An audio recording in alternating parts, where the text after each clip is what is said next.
Evening. This is Joel Moses. I'm the president of PHSNE, and I welcome all of you on this cold New England evening to enjoy a presentation which is labeled as Show and Tell. A variety of PHSNE members, including myself, will be doing a short presentation about topics of interest. Welcome, and I hope you enjoy it. I'll turn this over to Dana G, and she will kick it off. Thanks, Joel. Hi, everybody. Welcome. I'm Dana G. I'm the program coordinator for PHSNE. Tonight, we're going to be having a virtual holiday party because obviously it's a terrible year. We can't gather in person. And the auctions in December was such a great thing. Marty, I'm so glad you're here. So instead of having a brief member show and tell like we used to do at the in-person meetings and then a speaker, tonight we have 9 people who signed up to present about a 6-minute each presentation item of interest that they have for you. And after each one, I'll look at the chat, and this is how we're going to do questions. And at the very end, we'll have time to socialize and share greetings and everything like that. So if you could all please stay muted during the presentations, and your audio and video controls are at the bottom left of your computer screen. Just keep your microphone muted until the end of all the presentations. Our presenters will mute and unmute themselves. And I recommend using speaker view, which is the large picture, so that you can see the person who is speaking. You can switch to gallery view maybe later, and then you'll see everybody's picture. You can send messages in chat, which is at the bottom of your screen.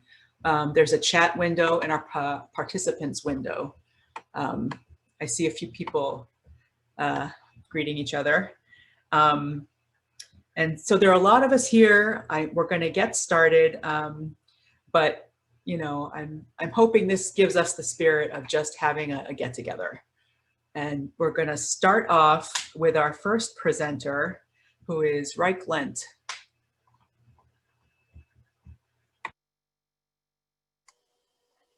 There we go. You can hear me. Good evening, everyone. I'm Reich Lent.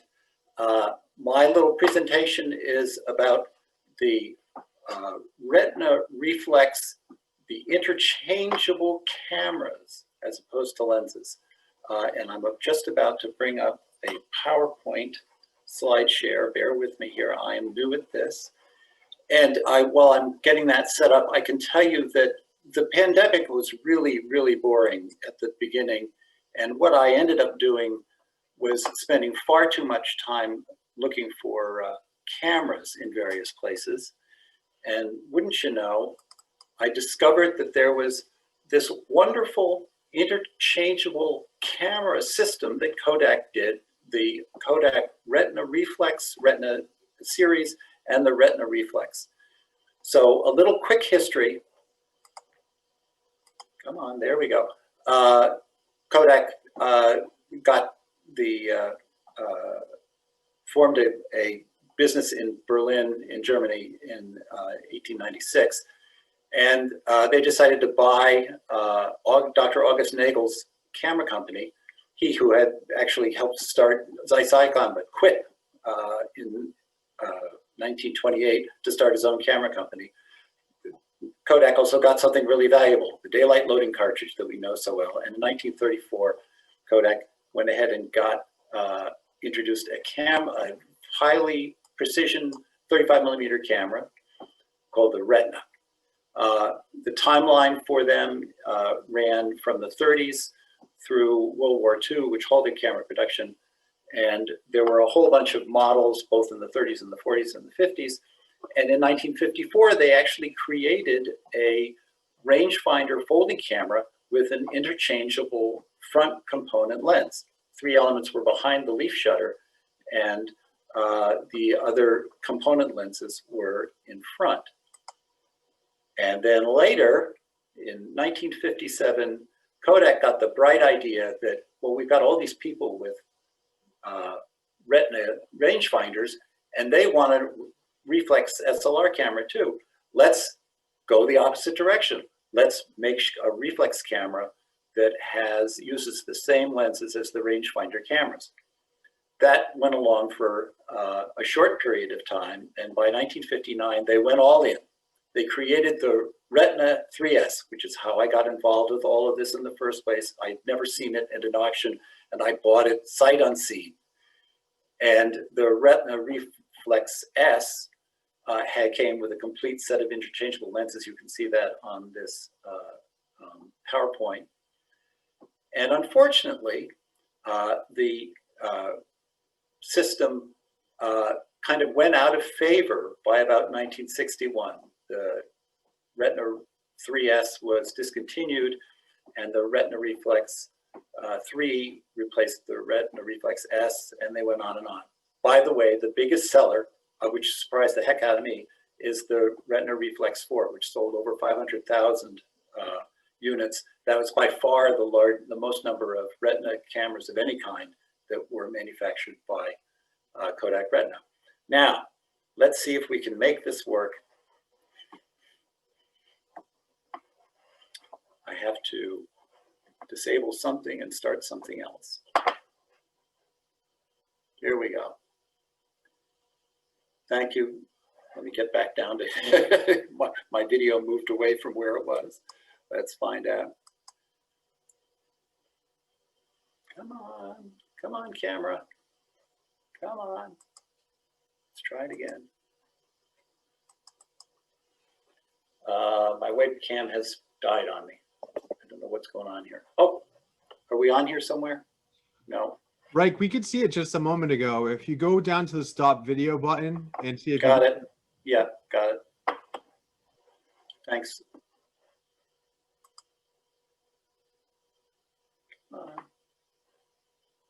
Had it for a minute here. Where did it go? Sorry, I've lost the video of my desktop. Here we are. Got it. Okay. Okay, there we go. Here we are. So this is the Retina Folding 2C, built in 1954. It has this wonderful little lens that you just pull right out. There's not even a latch, and you can put it back in. And that same lens went on the original Kodak Retina Reflex right here. And you can see it's exactly the same lens. Actually, this one has a latch. There we go, and it comes right out. All the focusing mechanism is behind the copper shutter that's in here, and this thing weighs about twice as much as the folder. As many of you may know, because you've seen these, it's got a selenium meter. It's got this weird winding thing on the bottom. And if you press the button, it takes a picture, but you've got to wind the lever to bring down the mirror. And that is that one. It also, this is what I love about this thing, you have, for the little one and the big one, but it's easier to do it with the little one, the component lenses are really disproportionately large. This is an 80 millimeter lens for the Retina 3C. It's a rangefinder. You can barely see the rangefinder through because the lens is so big, and you can't close the door. And it's really kind of a remarkable operation. However, the best part of this whole process is looking at this guy. This is the Retina Reflex S, and it is a heck of a rangefinder camera. Everybody agrees that all the Retina fans, people who know about it, say this is a camera comparable to the Leica M3 and M4 of the late 50s and early 60s. Sorry, Leica M3 and M2 of the late 60s. This was only available for about 2 years, 1959 to 1961. It has a coupled rangefinder. It has keyed frame lines for 35, 50, 85, and 135 millimeter lenses. And if you really squint and squish your eye into the eyepiece, you can use the outside of the finder as an approximation for the 28 millimeter lens that comes with the system. The system has 28 millimeter, 35 millimeter, two 50 millimeter lenses, an 85 millimeter f4 lens, a 135 millimeter f4 lens, and a 200 millimeter f.48 lens, which doesn't rangefinder couple. To show you the rangefinder coupling, I'm going to go here, and you can see, I think here, set the camera down. You can see right here, this little notch along the bottom edge of the lens. That actually is where the cam on the lens, in the lens mount rather, marks the distance when you focus the lens, like so. And as I was trying to point out in a demo earlier today, this tiny little pencil lead sized pin right here, you probably can't see it very well. That's it. That's the rangefinder coupling. Do not bend the pin. Good advice for anybody with owning one of these cameras. I have to say that the reflex version of this, come on here, puppy. Where are we going? Reflex version of this is a much better camera than the reflex, the original reflex, retina reflex, and it takes pretty good pictures. This one actually has a live meter. It's a very complicated system to hold all of the settings together because it's using the light value system, which makes one particular exposure across many different shutter speeds and lens apertures. It's a pain in the neck to set. There are many other oddities. You have to manually change the frame counter. You have to have three hands to open the back. And you're always taking a picture and then getting ready to take something and say, oh yeah, that's right, I have to wind it first so that you can see through the viewfinder. The lenses for this beast are also really pretty interesting. I don't have the 28 with me, but this is the beautiful this is the little 85 millimeter f4 lens. Where's the other one? Oh, sorry, that's actually on this. This is the 35 millimeter lens on the reflex. We've lost the Nice. audio. Oh, sorry. I'm not muted though.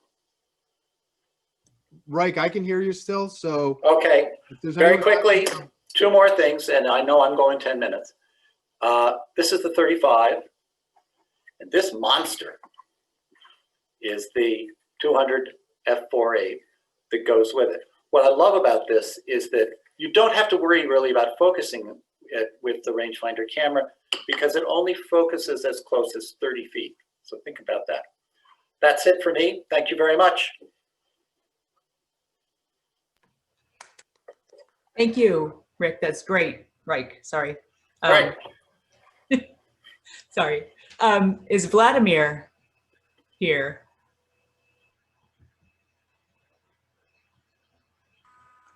He's here. Hello. Vladimir Hello. Hazan, would you like to share your show and tell? Sure, sure. Hello, everybody. I'm Vladimir Hazan, and I'm going to talk about a stereo camera that does not exist officially. It was made in Soviet Union by a group of enthusiasts and was never manufactured officially at a plant. The reason why is that in Soviet Union, we did not have actually a lot of stereo cameras. We had only two, and I will show you in a minute, maybe even less. Here we go. So these are the two cameras that were made in Soviet Union. This one, the name of course is Sputnik. and this is a medium format, 6 by 6 centimeters. And the other one is another great name, very well known from Soviet Union, is FAD stereo. But FAD stereo was produced only in amount of about 900 units, and Sputnik was stopped. Production was stopped in 1974. So basically, by the end of the 20th century, there was no stereo camera available in retail in Soviet Union. For that reason, people started thinking about the stuff. And in the magazine named Soviet Photo, this little article was placed. This is, well, of course, in Russian. I hope everybody can read Russian here. So this is how this camera looks. As you can see, it's actually two cameras together, and very interesting design, using two rolls of films, which makes it very uncomfortable, I think. For that reason, yeah, and this is how this camera looked in reality. So you can see the two cameras, two lenses, and from the back, 18 by 24, 2 frames, 2 spaces for 2 cassettes, 1 and 2, and that's it. So here is the space for the second cassette, and that's how this operated. This camera operated. Your screen sharing, stop share. Okay. And now I will show you the design, that how people went further ahead and created a better camera. So these are the two cameras. Okay, two. They're still separated, right? You can see that they're two separate cameras, right? And they put them together. Well, unfortunately for this camera, I cannot do these manipulations anymore because this is one camera.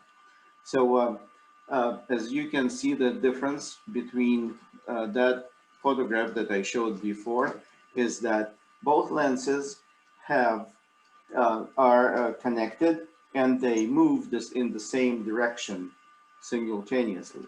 See, they move the same direction. And in the back, we have a very interesting setup.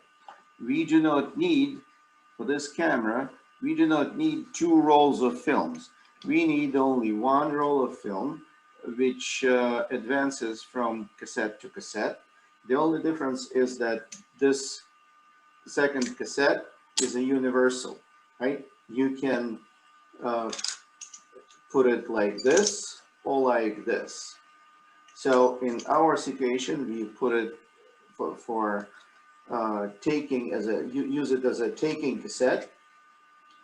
And the film is run under this pulley. Under this pulley. Can you see this pulley? It's a piece of brass, right? So the film goes in.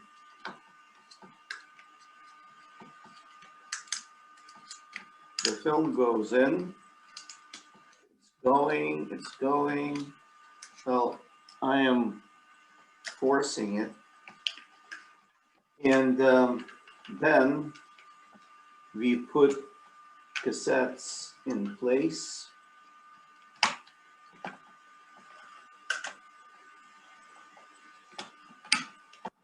And this is how the whole system works, right? So we can see that this is one frame, this is another frame, but this distance between the two frames is arranged the way so it is equal. It equals to one frame. So basically, we have 3 frames simultaneously here. 1, 2, and 3.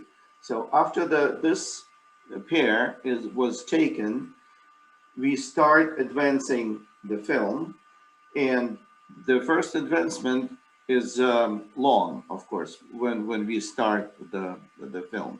But the second one is short because this frame has to go only into the cassette, right?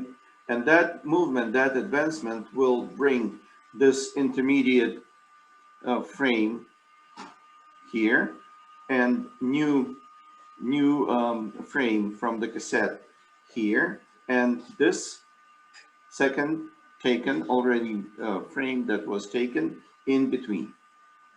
So as a result, we have a film where every other couple, every other pair is a stereo pair. Everything else is just about the same for this camera as for this. So the lens is not too fast. It's 1:4, and it focuses from 1 meter, which is about 3 feet. And the distance between the two lenses is 65 millimeters, which is equal to the distance between the eyes. So for that reason, the stereo effect is starting with 1 meter and further.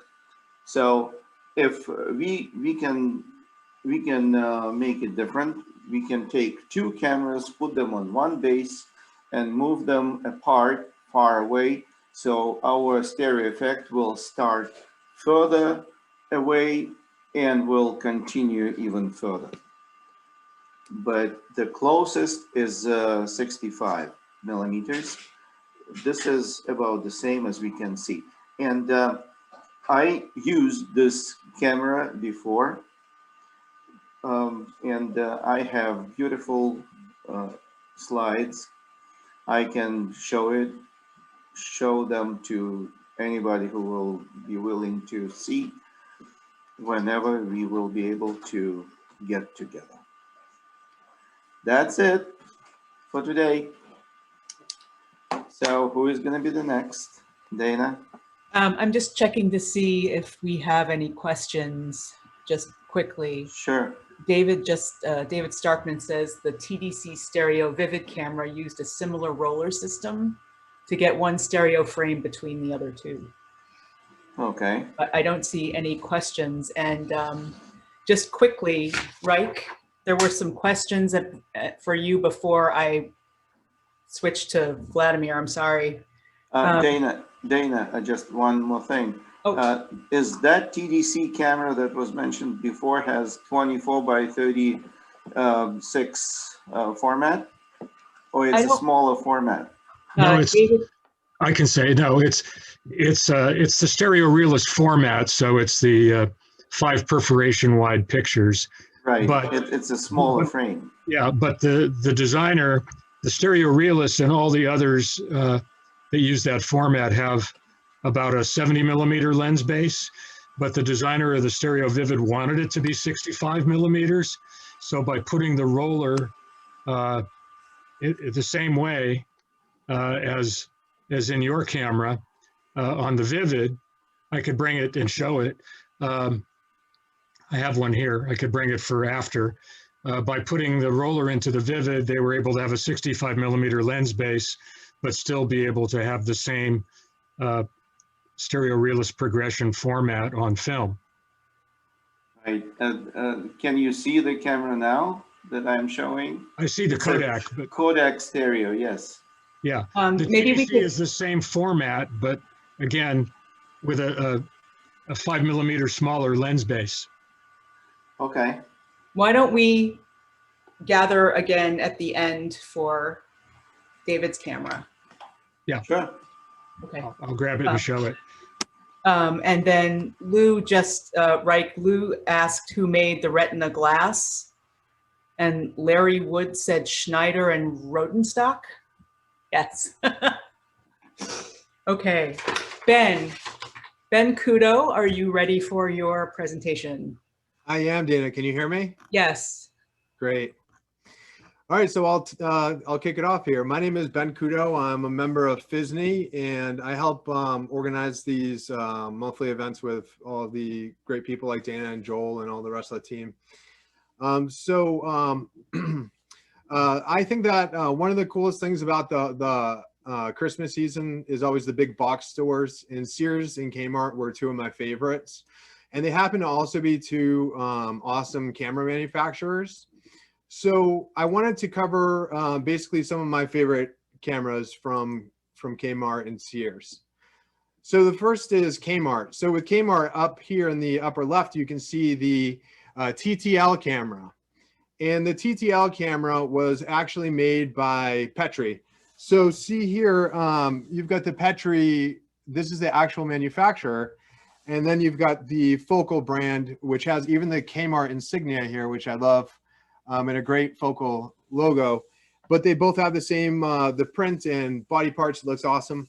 Along in the same ad, down in the lower left, you can see some lenses. And in the fine print, it says that they come in Pentax, Canon FD, Olympus, Minolta, etc. And over here, we have a couple, one Canon FD and one for Pentax. And Petri even made lenses and bodies for JCPenney. And this one is actually known as the Penny lens, if you can see that there, Penny lens. So Kmart's a great one. And the other one that I thought was great is Sears. So with Sears, we have here the 1970s catalog. And in the 1970s catalog, they featured the TLS. And the TLS is a great body that's made by Ricoh. So if we look here at the picture, you've got some telephoto, wide angle portrait. And then here you've got this for $179. It says it comes with a 7-element 55 millimeter f1.4 lens.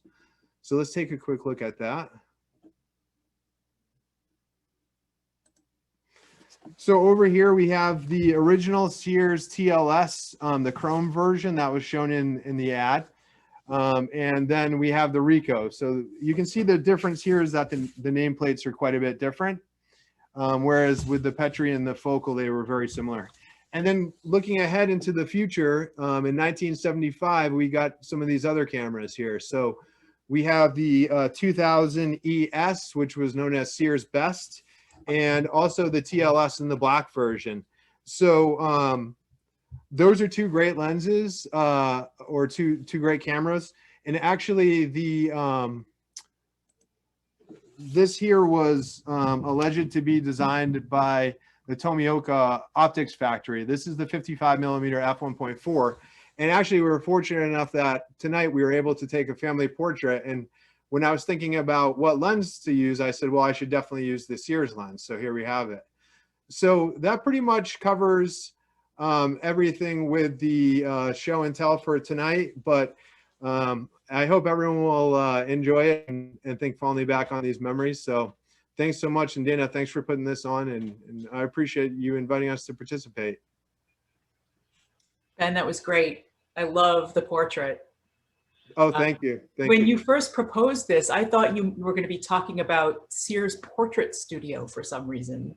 So, you know, I did see some pictures of Sears Portrait Studio when I was doing my research. They'd have the photographer with the family and a big Sears logo on the wall. So I'm familiar with that too, but I did want to focus kind of on the catalogs.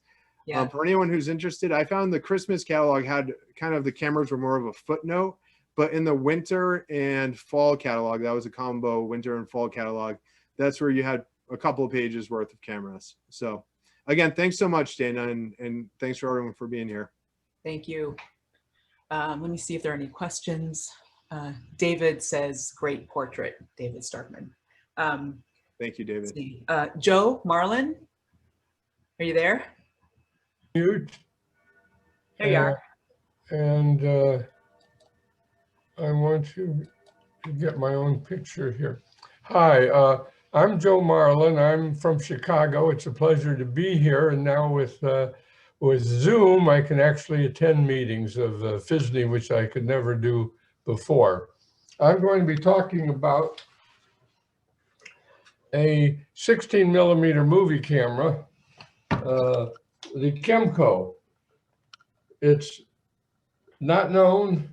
Whoop, I better go this way. Obviously for amateurs, it has instructions for various light conditions that you take. It has no speed variations. It actually uses 4 frames a second, not 8, 16, 32, or like the other cameras. And why does it have that? Well, it had its own system. It has a strange shutter called, of all things, a boustrophedonic shutter, which means that as the ox plows or back and forth. I'll get into that in a minute. But I want to say something about why it's rare, other than the fact that it's hardly ever seen. What contributed to that? One, it came out in 1930 in the Depression. It cost $90. That was not cheap. And because it produced 4 pictures a frame, you had to have a projector that would project for that type of film, which that cost $150. And by the time you got done with that, you had $240, if I'm correct. And that is equivalent to about $2,400 in today's money. That naturally would affect sales. But since this was, the Kemco is an acronym for the Kodak Electrical and Manufacturing Company of Cincinnati, Ohio. They obviously were not a camera company. They made one camera. The inventor, who was the CEO of the company, thought he was onto something great, and it would be revolutionize the movie industry for amateurs and professionals. He was quite incorrect. So it didn't sell. It would be partly because of the cost, and he didn't realize it was 8mm cameras were just about to come onto the market, which produced a negative about the same size as this did. Let me, whoop, now I've lost, well, I've lost track of the, oh, here it is. Here's the, I found among all of the accessories, this is the size of the aperture. The shutter, I'm not going to try to show it. Well, I could take the back off, but it's hard to see, and you can't see that part that I just showed you.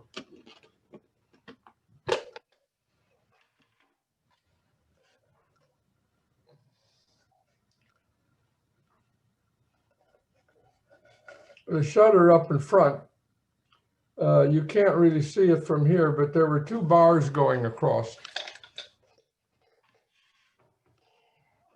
So it had movement from, if you looked through the lens at the front, it had movement from the left to the right, and the aperture went up and down. So it had what the manufacturer called it a revolving shutter. So you started the upper left and took a picture. The whole mechanism slid over to the upper right, took another picture. Then the aperture dropped down and you took a picture at the lower right. Then the whole mechanism moved to the left with the aperture still down. You took a picture at the lower part.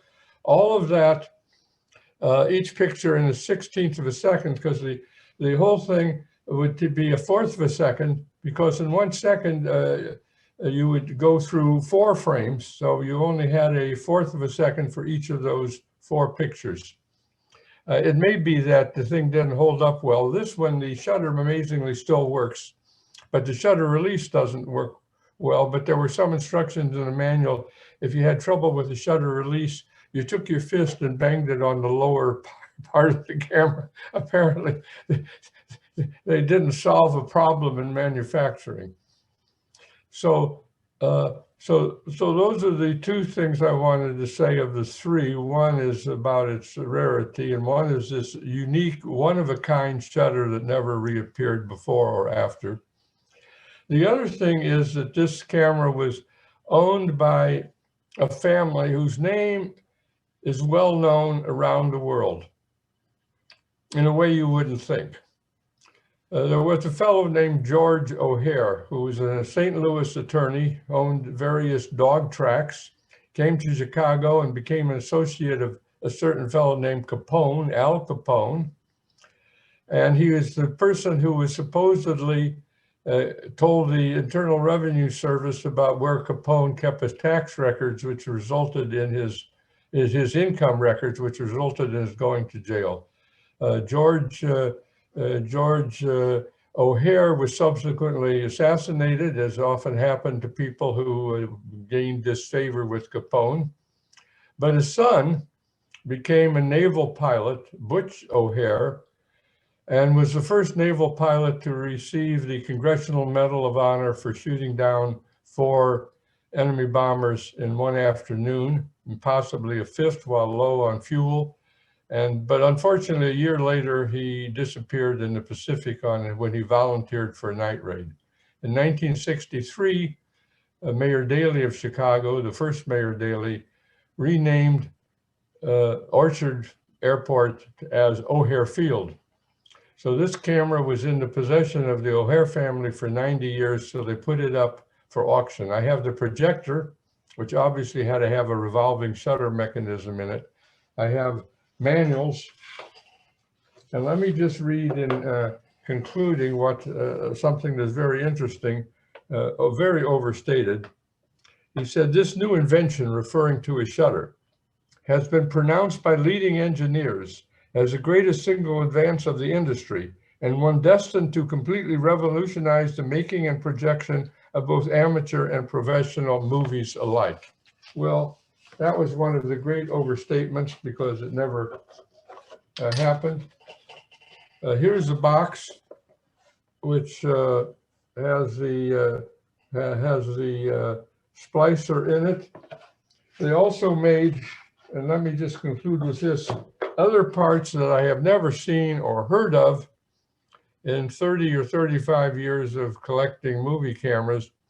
They made a editor, they made a titler, they made an enlarger, they made a nice, beautiful wooden cabinet that you could store all the stuff in. I've never seen any of that. If anybody's ever heard of any of that or seen it, let me know. I'd be interested.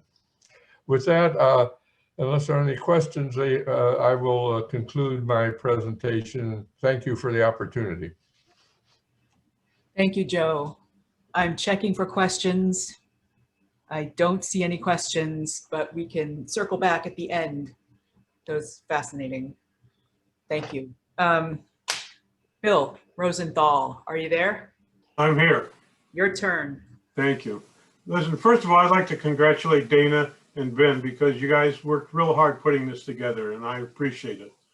I'm a collector of colored cameras, wooden brass pieces. I have a collection of images, including a lot of Stanhope's stereo views and photo medallions.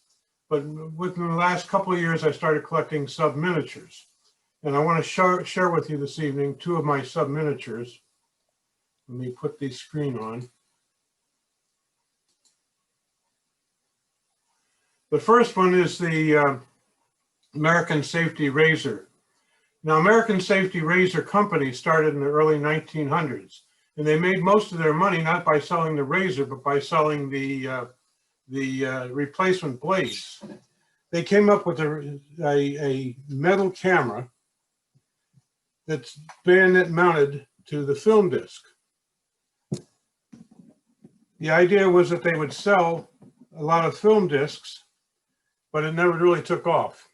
This is a box that the film disc came in, and I have a couple pictures I want to share with you, because this one it was a mail-in box. I don't know if you can see, but it says 7 cents. This is 1950s. The camera itself, the disc was about 4 inches across. It fastened on, as I said, by a bayonet mount. It contained a disc that took about 8 images, circular images. The film size was 24 by 22 millimeters. There were only about 1,000 of these were made. In 1951, rights were sold to Philip Morris Company to manufacture the camera. The camera was given to about 127 employees to test, and they all disliked the piece. So it was really a bust. On the back are the directions on how to operate the camera. Most importantly, it says that the sun must be over the shoulder of the taker, which I thought was kind of funny. There are 2 settings, B for bright and C for cloudy. Now the other camera is a Faro G81 ring camera. I want to show you a couple pictures first. This is the camera. The camera came in a wooden box. It had a detachable, what was really a screwdriver. It was a finder also. It sat in the top. The screwdriver was used for setting the apertures and the shutter speeds, which were basically ran from about 30th of a second to 500th of a second. The camera was made, let me show you here, in colors gold, black, and chrome. Only about 20 were made that are known in gold. Mine is the number 10. There's the 10 right there. Now I want to show you the camera itself. This is the camera. I have the wooden box that was came in. But more interesting than that is the film. This is the film that came. Now it had to be loaded in a darkroom. It was circular and sat in the center of the camera on a post. In order to learn how to use it, they gave you a blank piece of film,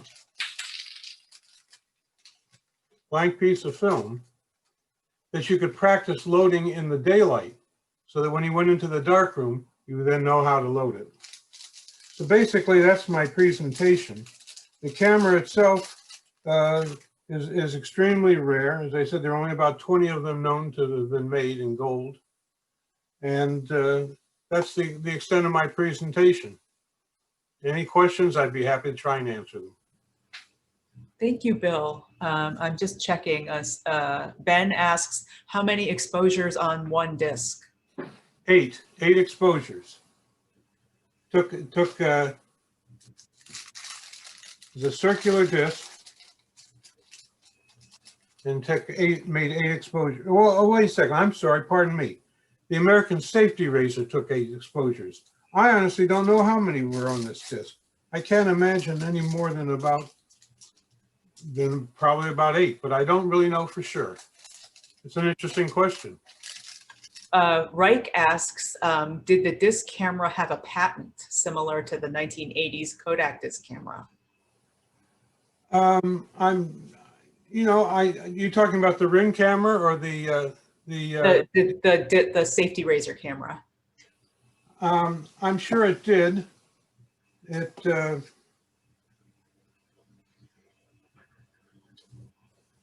I'm sure it did, but I don't honestly know much about the patent date. It must have, because Philip Morris wouldn't have manufactured it without a patent of some sort. Yeah. And one more question from David Starkman. he would guess the image size is smaller than the Minox on the gold ring camera. Oh, yes, most definitely so.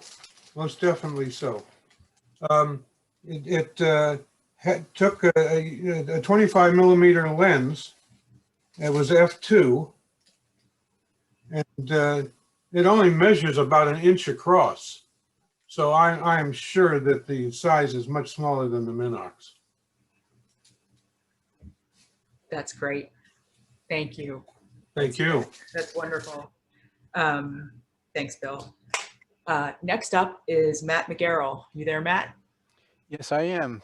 Thank you. I think I'm going to share my screen. Thanks.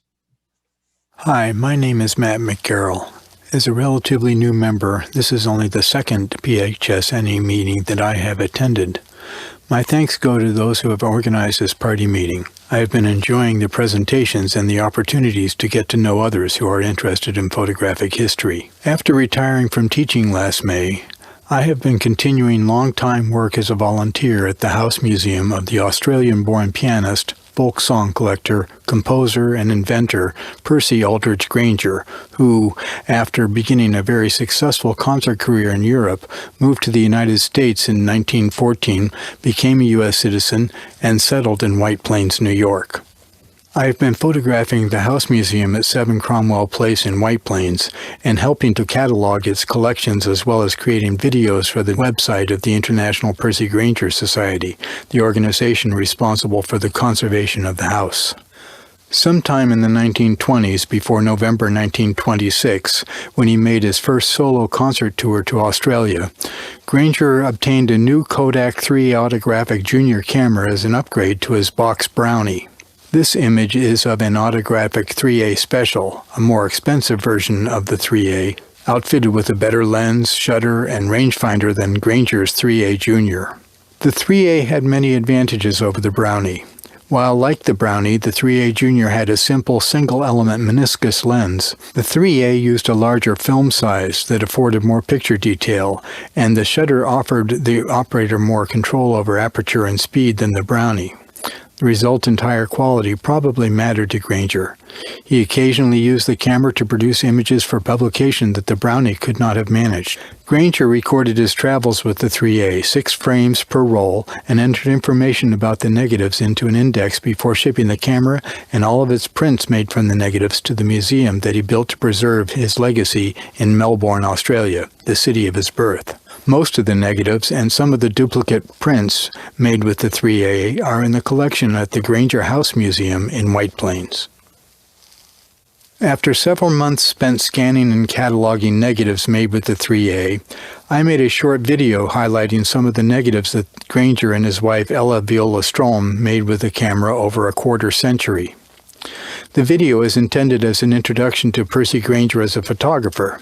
After some commentary employing ideas in Janet Malcolm's essay Diana and Nikon as a filter to view Grainger's photographs and to link them to his work with a primitive phonograph in collecting folk song, the video shows 2 groups of pictures that Grainger made on his Kodak 3A Autographic Junior camera during 2 extended trips.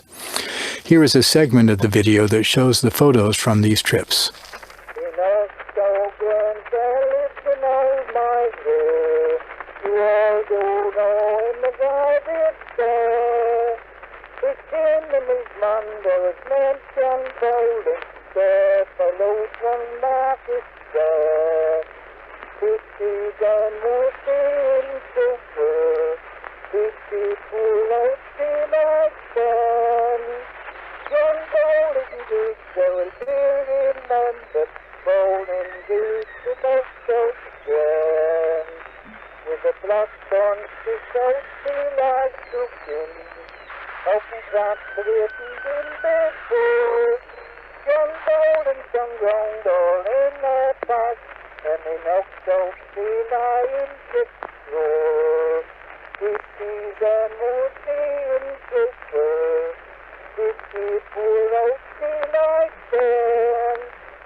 reminiscing on my battle of Melbourne is my name. In 70 I fought to breast up, place of noble day. I was beloved by other my men, my kings and princes likewise. I never failed in anything, but one great victory. I never failed in anything, but one great victory. Then good Queen Anne sent us on board, soft land from we could go. We left the baggage of Newfoundland, but faced our darling foe. With line goes low, it'll survive. With broken golden shields likewise, and all the famous soldiers took, so all the waters supplied.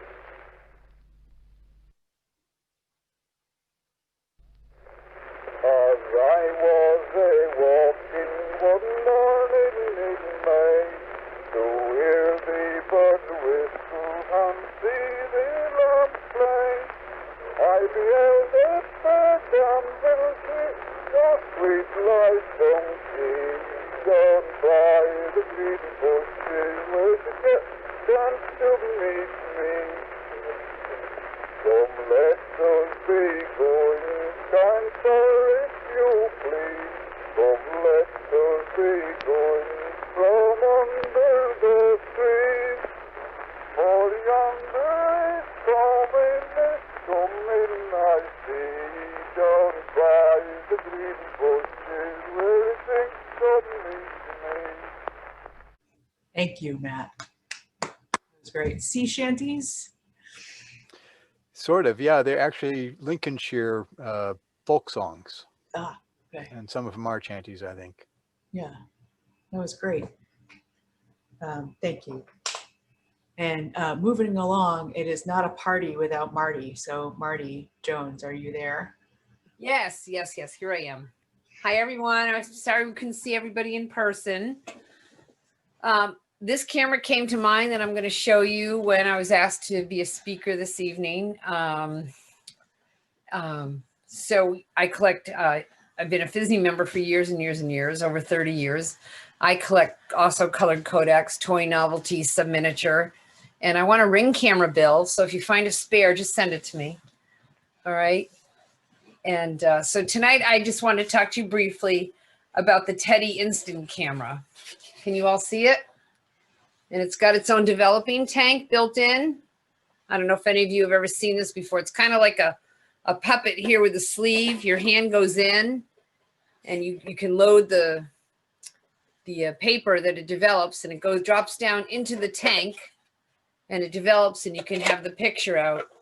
I'm going to have my daughter Bethany hold it for a minute while I read you a description. This is from 1924, 1925 by a company in New Jersey.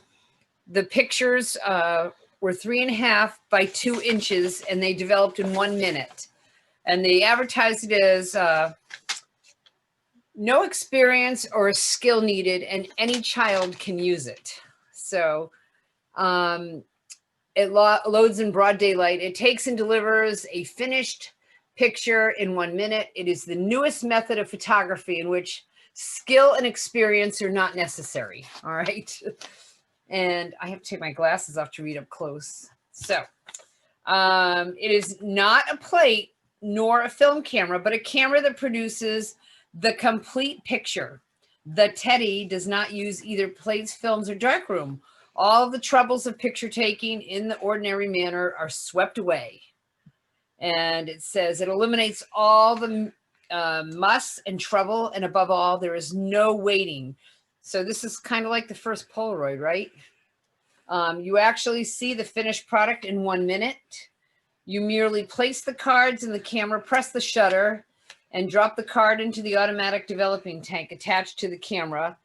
And in 1 minute, you have your completed picture. And it's finished and ready to show. And this new method is a pleasure. Okay, so it's not work or worry. And the camera weighs a little more than 1/2 pound. and measures about 4 1/4 by 3 1/4 inches. And it's easy to carry about and always ready to take and finish a picture.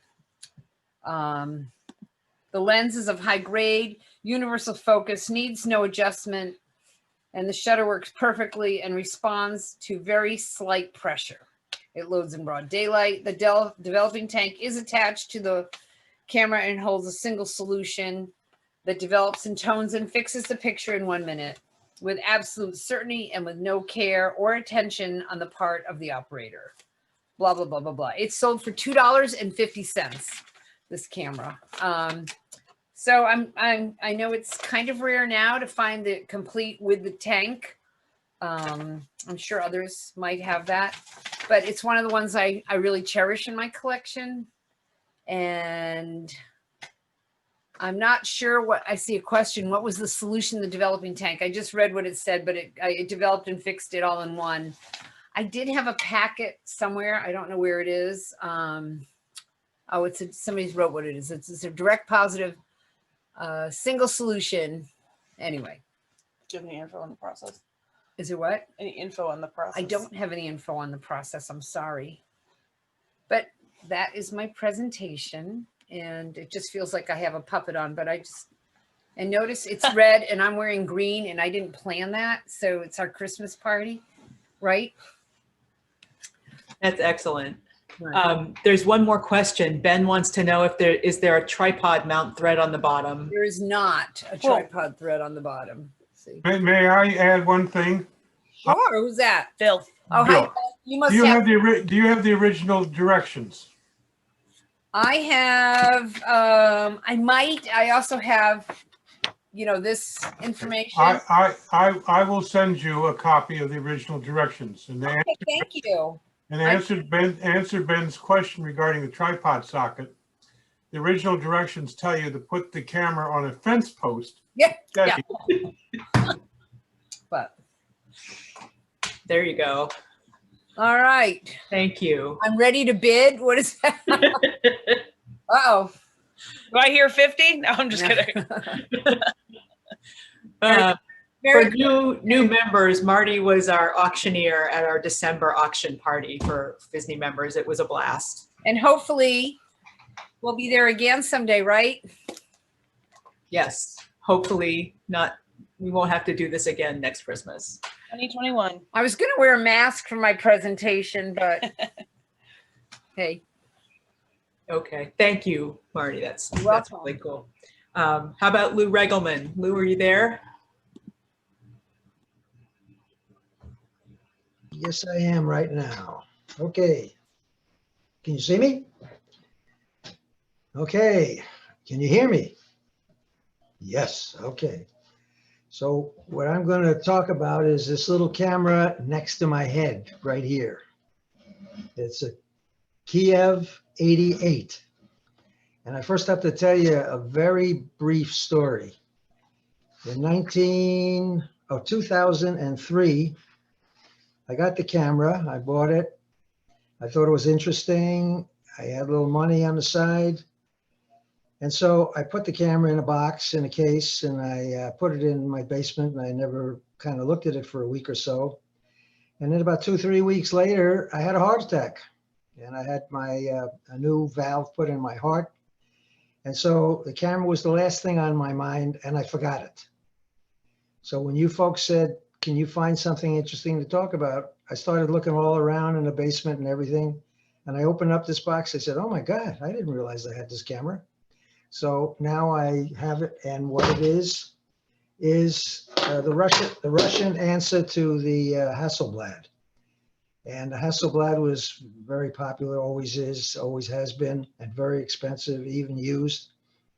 So around the same time, a Hasselblad was made, and right now, that particular Hasselblad would sell for, I think I had this right here. I looked it up. Ooh, I think it was, oh yeah, $1,000 to $1,500. That's how good the Hasselblad is and how much people really want it. This is in McEwen's that I got that information. This Kiev would sell for about $300. to about 350, which is not bad. It's a beautiful camera, but it does a good job, and I have not taken a picture with it yet. So I do have some film, which eventually I will get a new version, but this is the 120 film. And I'll just show you the camera briefly. It's, let's see, I guess I'll leave it right here. And I'm gonna pull this up. Come on. I hardly know how to work the darn thing. Here we go. That's the back. This is a film pack, and there are two films packs that came with the camera. And you load the film in it. And one of the things I thought was pretty cute, if I can get this open, and it doesn't work. Oh, there we go. This one is open. In the back of the film pack, there's this little door. I was wondering about what this little door does. Am I still in here? Here we go. So the little door is right there. It's open. It allows you to look at the back of the film, which was out here a minute ago, but now fell down. Anyway, and the back of the paper on the film tells you, is this color film or black and white film, and who made it? So you could see right through there. You can tell whether you had black and white film in here or color film in here. I thought that was a clever idea. And then each of these film packs goes right on the camera. And the camera came with me with 3 lenses, the one there. A second, I think it was 3 different, one is 28 millimeter, one is 35 millimeter, one is 80 millimeter. Nice lenses, good condition. Everything was great, and I'm happy about it. And one of these days, I'll try it out. But that was my show and tell. I found something I didn't know I had. Thank you. Thank you, Lou. That's great. Good surprise. Joel, would you like to share? Okay. Joel let Moses. me just get the share going, and I will introduce this.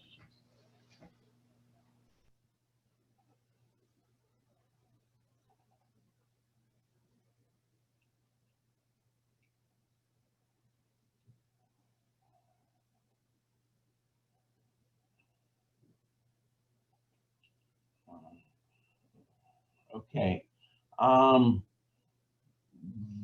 This presentation will be a series of approximately 10 images, with the common factor being water. I enjoy photographing water scenes because of the tonality and the reflections and the textures. And the photos have been taken with a variety of cameras, which I will mention incidentally, but this first photo was taken in Switzerland in an alpine valley with a river that ran along the railroad tracks, and the scenery was spectacular. It was taken with a Yashica D 2.25 camera, and which I had purchased for very small money back in the day, and I was stunned by the level of detail. This photo was taken in Groton, Massachusetts, where the reflection of the evergreen tree and the water was kind of intriguing to me. Again, taken with a Yashica D CLR. I was very pleased with the tonality and again, the reflections of the images. This is a pump in a museum now, which was the Metropolitan Water Resources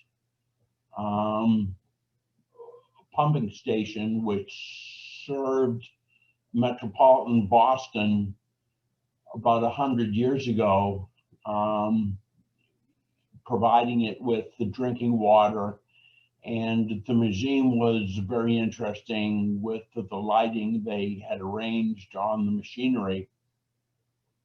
So I just captured an image there. It was taken with a 645 format rangefinder camera.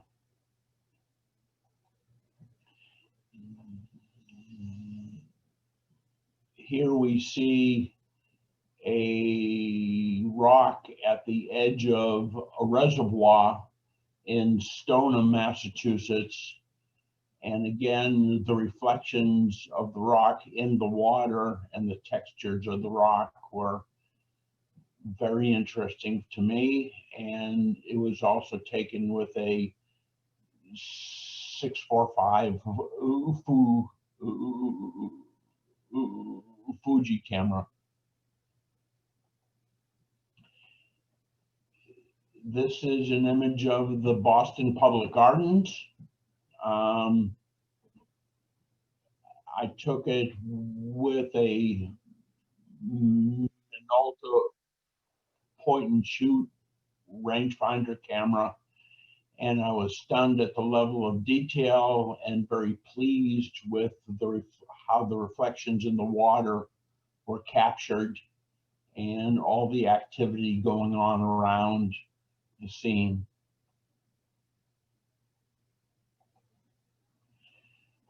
This is a photo of St. Andrews in Scotland, where the impact of the water on the shoreline is very visible. The textures were appealing and the level of detail was quite interesting.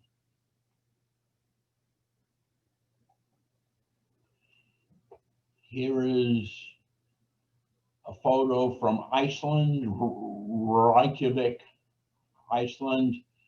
The weather was kind of severe, but again, the water pattern of the waves and the flags blowing were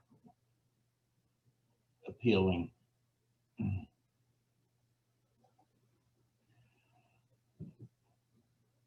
This picture was taken in Nashua, New Hampshire at the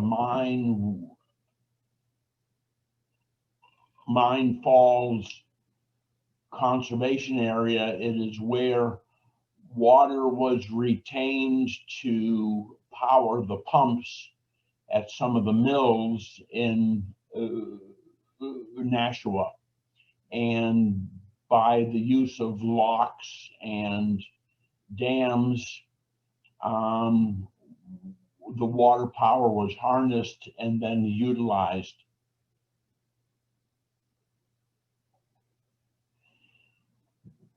This is just a neighborhood picture where, again, going out on a rainy day with a camera in hand is enjoyable for me, and I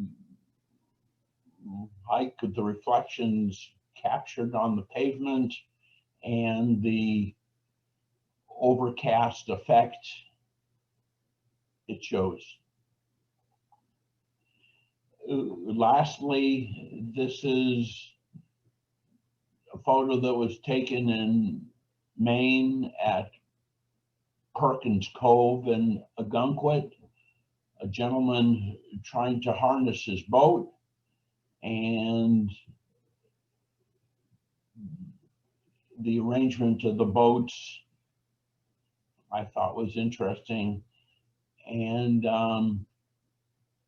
I used a point and shoot rangefinder camera with a yellow filter to kind of enhance the contrast a little bit. And that is the summary of my presentation, and I hope you enjoyed it, and I hope you enjoyed the event this evening. Thank you very much. Thank you. Great, Joel, those are gorgeous. So I really, really enjoyed seeing all of this sort of group show and tell, and I hope you did too. What I suggest, let's see if there is any questions. People telling Joel that they're beautiful photographs. Look at the comments, Joel. So what we can do now is we can, maybe we can like do 5 minutes of follow-up with anyone who has questions about the presentations, and then we're going to socialize. So it's going to be complete chaos. But if Bill, did you want to show that camera, or was it David? I did. And I also have a couple of questions for Vladimir, but can you see this okay? So let me turn on my light, might even be better there. So this is a TDC stereo vivid camera, also made like circa 1953, 54, like the Stereo Realist and all the others. But it was designed by the same guy who designed, it's 5-sprocket, saw the question pop up. It was designed by the same guy who designed the Viewmaster Personal stereo camera. So it has a very similar layout, if you're familiar with it.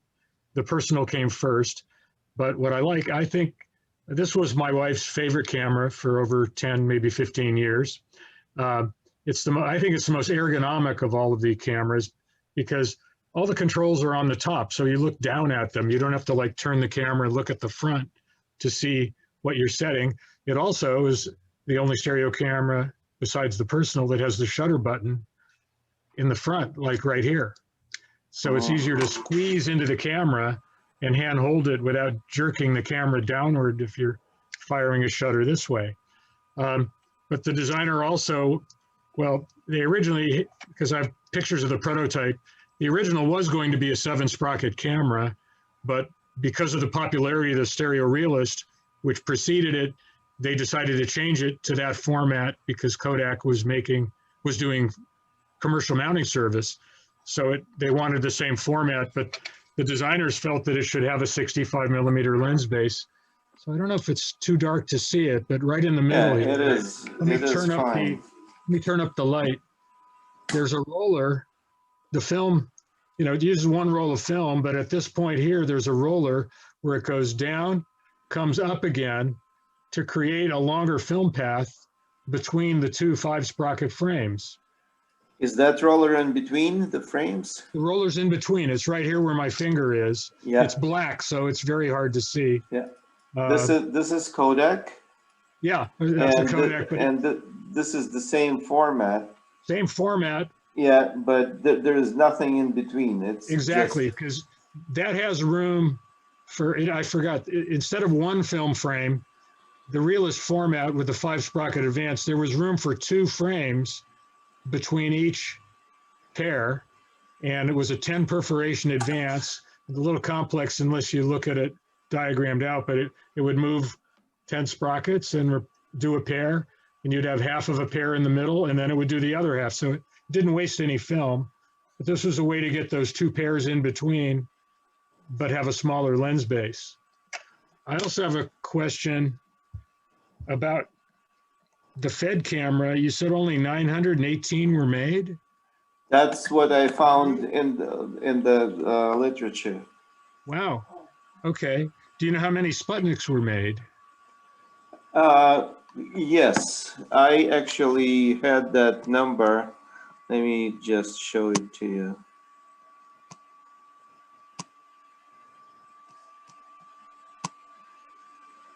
About 86,000 units. Oh, 86,000. I missed that. Thank you. Sure. And yes. And this camera, the one I presented today, I think it's a very interesting one because it was made by enthusiasts, right? It was not industrial production. Somebody did it at home. It's amazing. Yeah, and you can see the case for this camera, right? Right? Yeah. It was just you can see the switcher here, Yeah, right? they did a beautiful job. Right. I won't call it a Franken camera, but. Yeah, well, it sort of is. Okay. But it works, and it works beautifully. That's, well, you're very lucky to have it. Yeah. It's very Yes, nice. yes, I am. Yeah. Actually, a long time ago, I exchanged this camera. I mean, I received this camera, and instead for this camera, I gave a transistor radio. All right. I think what we're going to do, this is my idea for socializing. If you're muted and you wish to send holiday greetings or something, you can unmute yourself and we'll see what happens. Or you can type in the chat. If you bring up your chat screen, you can send everyone a message, or you can send individual people messages. Ben, how much time do we have left, would you say? I would say we have about 10 to 15 minutes left. Yikes. Okay. And does that sound about right to you too, or were you thinking Yeah. 5? Okay. I wasn't aware of what was going to happen. Any amount of time is really fine. I think at a certain point, if it gets too late, maybe about 10 minutes past 9 or so, we'll have to definitely have it done by then. But while I am on the microphone, I wanted to mention in the upper right-hand corner of the video, there's the view button. And now that we're done with the active speakers, this might be a good time for anyone who wants to switch the view to gallery view. You'll be able to see all the different people participating, and whoever's speaking, their picture will be highlighted. Yes, and there's an arrow at the right because there are more people than you can see on your screen. So scroll over to the right and click the arrow to see more people. Dana, I just wanted to, somebody asked Marty regarding the chemistry. This is a picture of the bottle of the chemistry. It's Oh, wow. a Gustafson book on cameras. And that was specific for the Teddy? For the Teddy, yes. I'll make a photocopy and send that along to you as well. Thank you. My pleasure. Good And seeing you a again. spare bottle. Yeah, I'd like to find a bottle myself. Dana, I want to pass something on too, if it's okay. Yeah. I don't know if anybody knows I'm retired federal, but I opened up an antique shop 8.5 years ago in Manchester, and you never know who's going to walk through the door. So I'm working Thursday, and this guy comes through, and I heard him ask one of my workers if he could see the Boy Scout camera that somebody has in a case, you know, the folding 127. Of course, my ears perked up, and I went over, oh, do you collect cameras? Yeah, I do. And I said, what do you collect? Oh, I like the colored ones and the Subminiature. I was like spitting image of me. And lo and behold, and I think he might be a good speaker sometime. He's the official photographer for the Celtics and the Bruins. Wow. He showed me some of his cameras, and so I thought he was kind of interesting. I'm sure he has some great stories. So you never know where you're going to run into people. Well, on that subject, we are booked for speakers through June. Okay. You'll be seeing people in snapshots when you receive your snapshots. Next month, we have PHSNE member Bob Courier, who is going to talk about his fireground photos, and you'll get more details on that. If people have suggestions for either a show and tell that they want to do quickly before a speaker at a future meeting, or if they have an idea for a speaker or a presentation, you can email me at programs, plural, @phsne.org. I'll put that in the chat.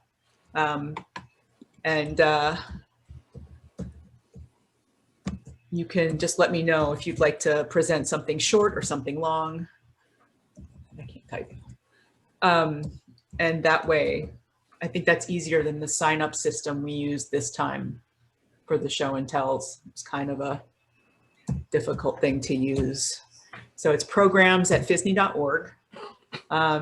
So commence holiday greetings, go for it.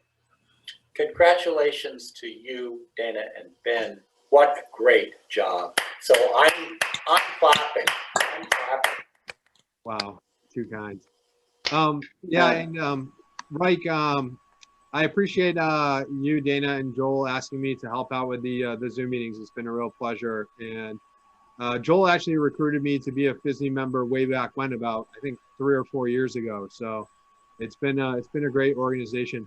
One thing while I have the floor, I wanted to show Marty this. I know Marty, you probably have, but I loved your novelty cameras. This one was the best you can. And I was just curious, Marty, if you could tell us, like, I know you might not have them all handy, but can you kind of rattle off a few of your favorite novelty cameras? Hold on, I'll get a picture up. Let's see what I can find. Marty, let me ask you, do you have the D70 camera, novelty can camera? Take a trip down to your room. Do you want me to take a trip Does down to my anybody want to camera take a room quick for virtual a trip? virtual tour? Sure. All right, Hold on. here we go. This is just a quick tour. We did have a trip here once. Kodak race car. So I had a yard sale in June. This is sort of a funny story. One of my vendors comes not knowing it's my house, and she goes, I bought some neat boxes at a yard sale this morning. I said, really? Let me see them. Whoa. I bought them out of her car. Point of a yard sale is to sell, not buy. And here. Whoa. So, other unusual. Is this okay to take up time and do this, Dana? I can't hear. I can't hear her. It's interesting. Sorry. No, I mean, people can chime in, and I see people typing holiday greetings into the chat. Maybe just a few more minutes. Yeah, just a couple minutes. And then I just got this one. Whoops, where is it? Where is it? I just put it in here this morning. Oh, this. Where is it? You know, the cheap little Japanese cameras, but I got one in red. Uh-huh. Anyway, just come down here real quick. Okay. We have all the colored over here.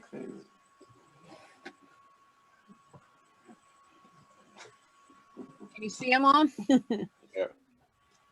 And Bill Rosenthal's probably saying, I've got that, I've got that, I've got that. Do you have a WD-40 can camera? I do. I'm envious. Why? I'm not going to offer the trade for the ring, but I'm envious. Wait a minute. Let me see if I have one. I'd have to look. Anyway, long story short, over here were disposables. I used to trade them for those of you that knew Ian Lothrop. Yeah. And down, I've got World's Fair. Over here are scouting cameras. I mean, you know, this is my Christmas tree. Here's my greeting. This is my Christmas tree that's up year round. And all the ornaments are camera related. They have cameras. They're holding cameras. They are cameras. So that's a quick little tour without going on the other side, but. Yeah. Wonderful. Thank you. Thanks for showing it to us again. Fabulous. Thank you, Thank you, Mark. Marty. I have a WD-40 now. Either that or I have a can of it I use in my garage. Right. Now, just to think about, for some newer folks about Marty, Marty has powers. And about 10 years ago or better, she gave me a cabinet card. I what?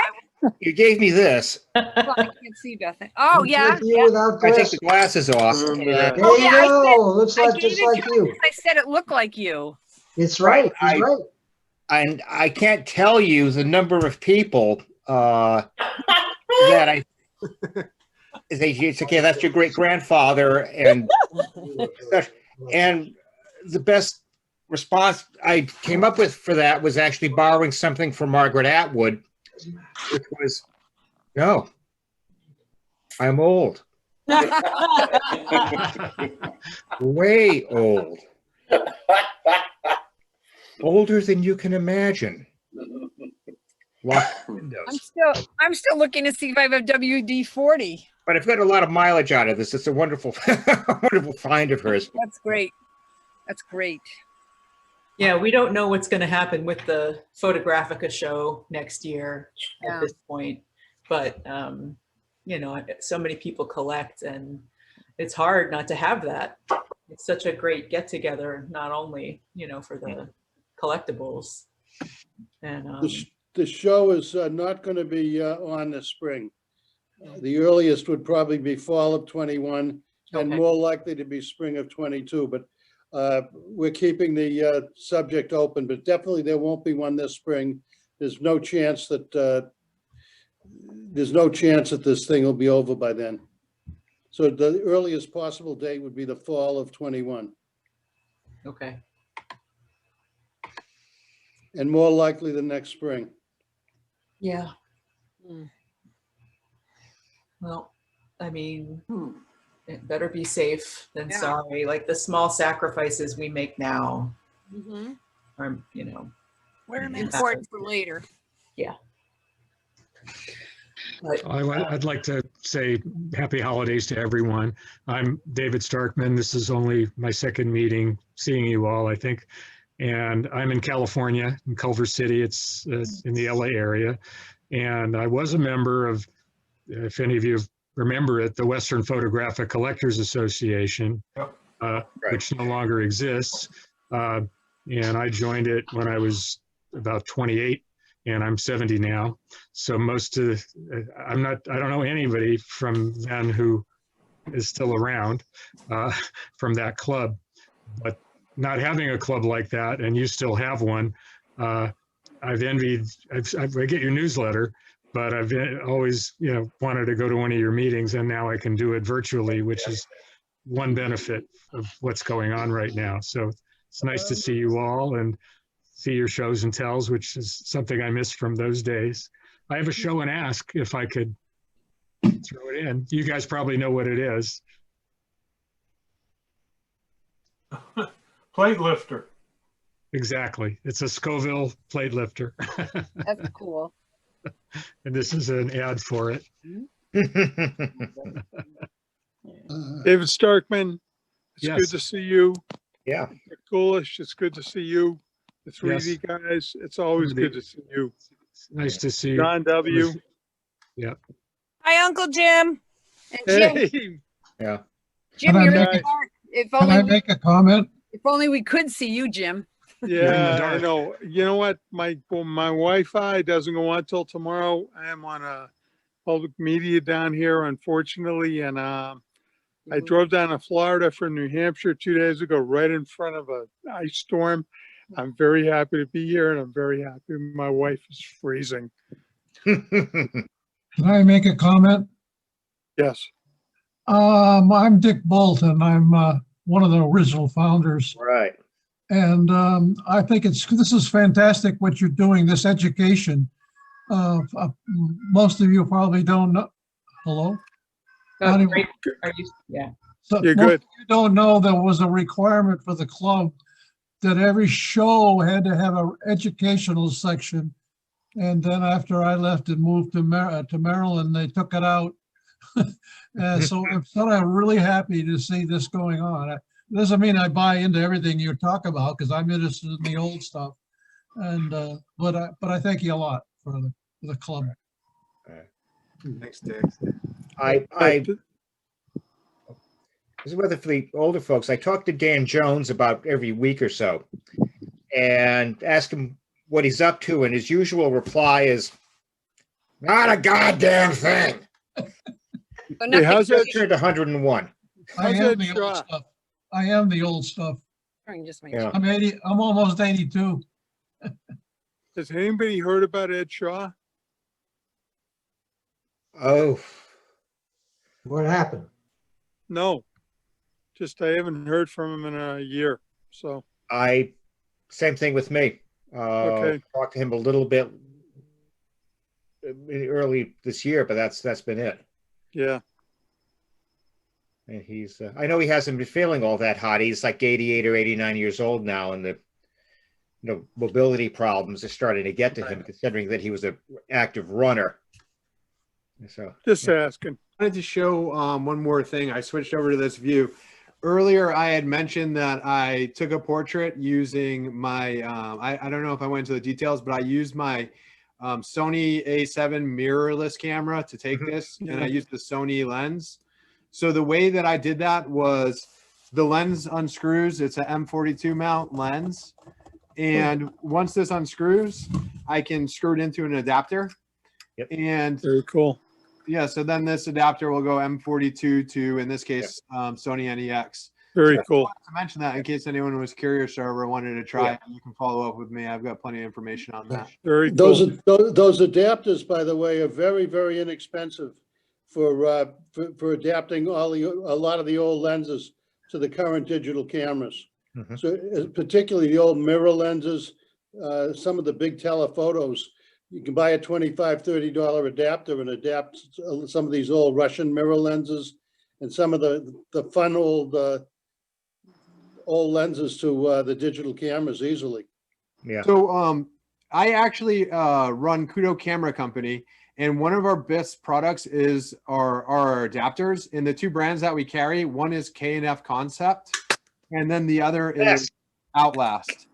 So K&F Concept is an internationally well-known brand. It's great, and I actually started Outlast a few years back.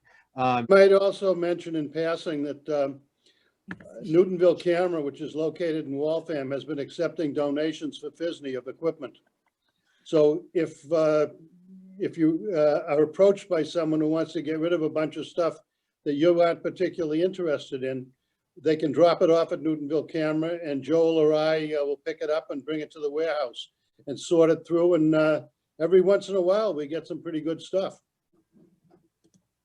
And Joel and I and other people will actually, if there's a big lot of stuff, we'll actually go to their houses and collect it for the organization.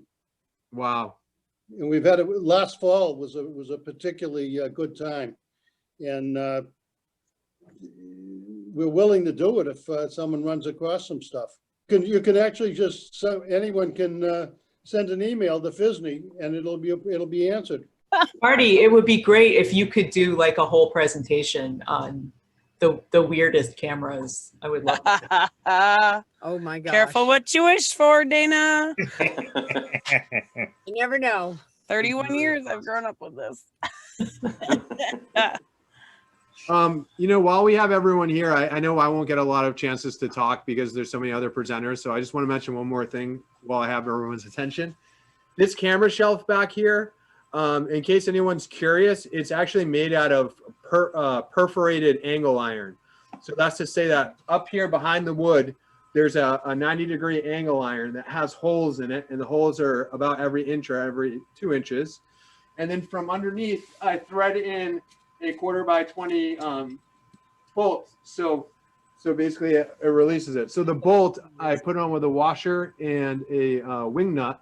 I put it up through the bottom of the angle iron. I connect in the camera and it locks it in place. And then the wood on the front is just a decorative piece. So Marty, I love seeing your camera shelf so much. I thought I would just tell people about mine. All right. The weirdest cameras that I have. Oh my God. You don't even want to go there. I would want to go there. I mean, I can show you my most perverted one. Nope. Nope. Knew that was coming. After hours. Do you want that now? No. Oh. No. If you want to raise your hand. No. No? Ben, are we running Email to me. the point where we may What? get charged extra for Zoom? Are we overrunning our time? No, we're good. Oh. But I mean, at any time, if anybody wants to, I know depending on what your sleep schedule, mine, I'm already past my bedtime. But for anyone who wants to, you can feel free to interject, say goodnight if you wish, or just kind of duck out. But again, it's great seeing everyone. Yeah, great seeing everybody again. Well, happy holidays. Take Thank you. care. Happy holidays. Right. Happy holidays to everybody. Thanks, everybody. Same to you. Thank you. Marty, it Yeah. was very Happy nice seeing you holidays, again. everybody. Thank you. Take care. Happy holidays, Marty. Happy holidays. Thank everybody for Happy attending. holidays, bud. Bye-bye. Thanks, Bye. Hey, Marty, Yeah. I used to own an antique mall in St. Augustine, Oh, geez. and I owned it for about 20 years. And apropos your story, in comes Rude Huff one day. Yeah, I know. I think he told me. Just go to Antiques on Elm in Manchester, New Hampshire. Okay. So you'll see us.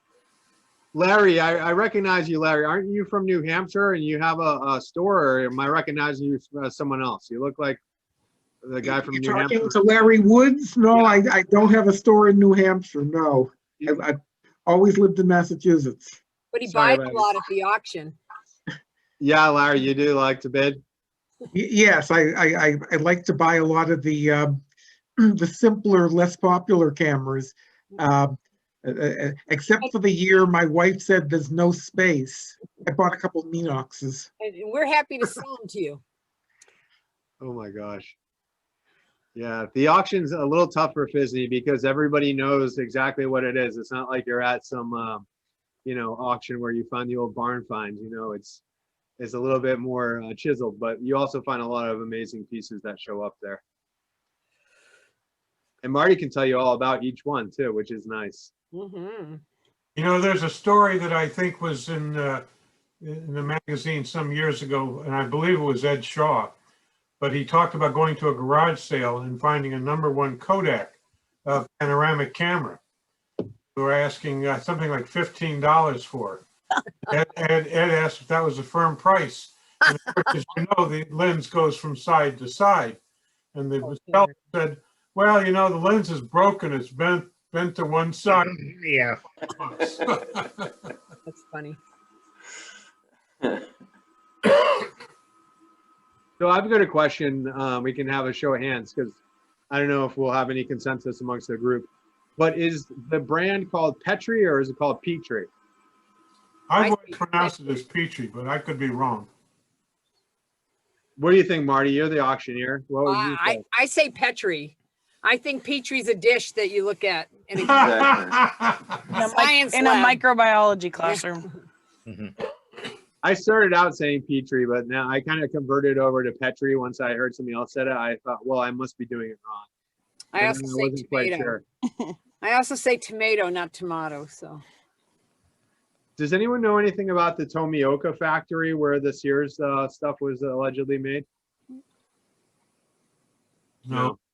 I'm going to dig into that a little bit more. There's always, you know, legendary lenses where people will say, well, it was manufactured by Tomioka. And then someone else will say, well, no, it was only designed by them, but it wasn't manufactured. And then there's always back and forth. So it's nice to kind of research the folklore and see, you know, what's what.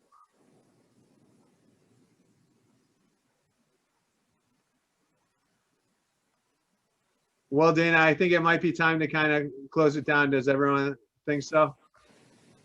It's been really fun. Yeah. It has been. Thank you all. Thank you. Yeah, it's great to see everyone. Happy holidays, everybody. Yeah. Thank Thank you. you, everybody. See you in Happy January. holidays. Yes, the same time next month. bye-bye. Take care. Bye. Good night. Good night, everyone. Bye.